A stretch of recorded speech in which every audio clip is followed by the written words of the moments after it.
What's up? AJ back here with more E3 coverage of Madden NFL 12. Again, I'm with designer and engineer Wes Reinhardt. Now we're talking about dynamic player performance, and you're showing us this trait screen for Aaron Rodgers. Explain some of these other statistics. Now, we talked about consistency and confidence, so what is all this other stuff? So these are just ways that we can now differentiate gameplay between different players. So some of these, we have a total of 18 traits, first of all, and they'll affect every single position in the game.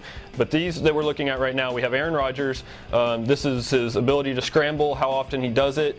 We have whether he throws the ball away, how well he senses pressure, all the different aspects of a quarterback and what you would expect to get from them. This allows us to kind of show the difference between your Peyton Mannings, your Aaron Rodgers, your Tom Brady's, your Michael Vicks. All of those quarterbacks are now going to act more like themselves when you're playing against them, instead of just all kind of acting the same way just based on different ratings, so they're different skill levels. Now that you actually have different actual AI between them.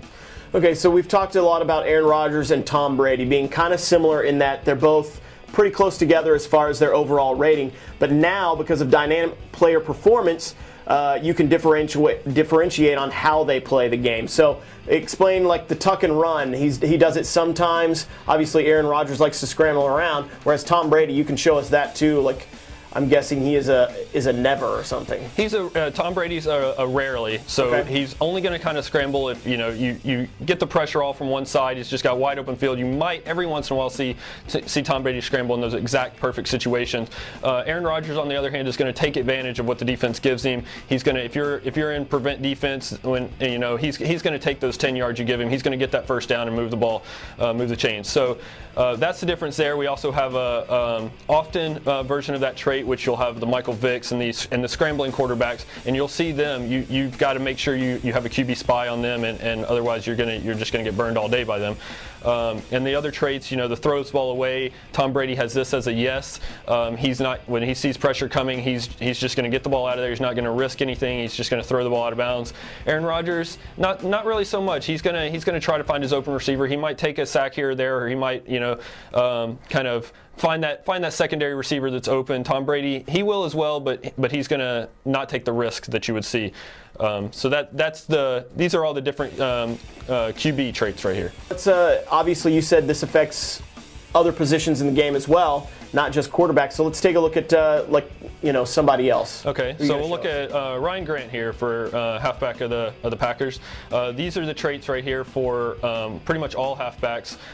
These are the ones that matter. Fights for extra yards. This is what he does when he's in a tackle. Does he try to break out of that tackle? Does he risk fumbling? I mean, it's always good when you break out of that tackle and you get an extra 5 yards on the play, but it's also a fumble chance. So this is not necessarily a good or bad trait. It's just how they act. And Ryan Grant will try to break out of that tackle. He will try the stiff arm, the spin move out of the tackle. And the same covers ball is a similar trait, but it's different.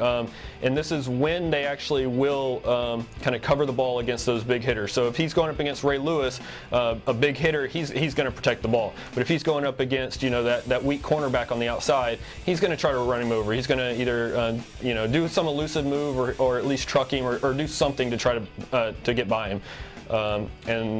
Sideline catches. He's a halfback. He's not really known for being around the sideline, so he might drop those sideline passes that you throw him.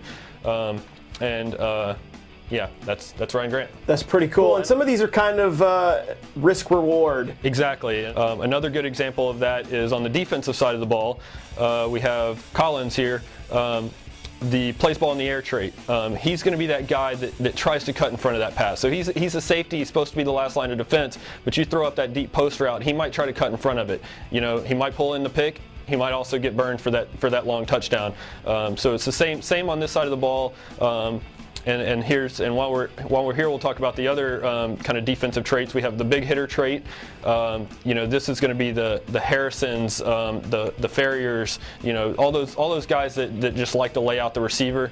But then other guys won't have that. They're going to be more conscious to wrap up the tackler or the ball carrier instead of trying to just lay him out and cause fumbles. All right, thanks for showing us this, Wes. Dynamic player performance, a new feature in Madden NFL 12.